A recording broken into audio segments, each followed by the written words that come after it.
এমন অনেক দিন গেছে আমি অধীর আগ্রহে অপেক্ষায় থেকেছি হেমন্তে পাতা ঝরা শব্দ শুনব বলে। নিঃশব্দে অপেক্ষা করেছি বনভূমিতে কোনো বন্ধুর জন্যে কিংবা অন্য অনেকের জন্যে। হয়তোবা হয়তোবা ভবিষ্যতে অপেক্ষা করব। এমন অনেক দিনই তো গেছে কারো অপেক্ষায় বাড়ি বসে আছি। হয়তো কেউ বলেছিল অপেক্ষা করো, একসঙ্গে বেরোবো। আমি অপেক্ষায় থেকেছি। এক শনিবার রাতে খুব ক্যাজুয়ালি কোনো বন্ধু ঘোরের মধ্যে গুঙানির মতো শব্দ করে বলেছিল, বাড়ি থেকো, ভোরবেলা তোমাকে তুলে নেব। হয়তোবা ওর মনের মধ্যে ছিল চুনিয়া অথবা শ্রীপুর ফরেস্ট বাংলো। আমি অপেক্ষায় থেকেছি।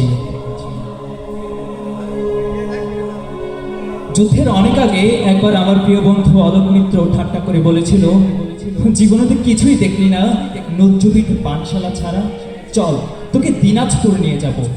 কান্তজির মন্দির ও রামসাগর দেখবি, বিরাট গোলাকার চাঁদ, মস্ত বরফ খোলা আকাশ দেখবি, পলা ও আধিরাদের জীবন দেখবি। গল্প টল্প লেখার ব্যাপারে কিছু উপাদান পেয়ে যেতেও পারিস। তৈরি থাকিস, আমি আসবো। আমি অপেক্ষায় থেকেছি। আমি বন্ধু, পরিচিত জন, এমনকি শত্রুর জন্য অপেক্ষায় থেকেছি। বন্ধুর মধুর হাসি আর শত্রুর ছুরির জন্য অপেক্ষায় থেকেছি। কিন্তু কিন্তু তোমার জন্য আমি অপেক্ষায় থাকবো না, প্রতীক্ষা করব। প্রতীক্ষা শব্দটি আমি শুধু তোমার জন্য খুব যত্নে বুকের তরঙ্গে তুলে রাখলাম। অভিধানে শব্দ দুটির তেমন কোনো আলাদা মানে নেই, কিন্তু আমরা জানি এই দুই শব্দের মধ্যে পার্থক্য অনেক।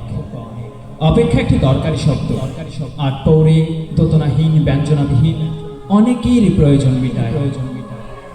প্রতীক্ষাই আমাদের ব্যবহার্য সঠিক শব্দ। অনুমান অপর শব্দটি আমাদের ব্যবহারের অযোগ্য। আমরা কি একে অপরের জন্য প্রতীক্ষা করব না?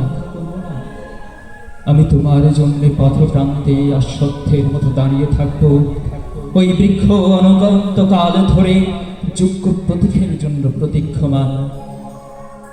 আমাকে তুমি প্রতীক্ষা করতে বলো, আমি ঠাঁই দাঁড়িয়ে থাকবো অধরে বিশ্বাসে।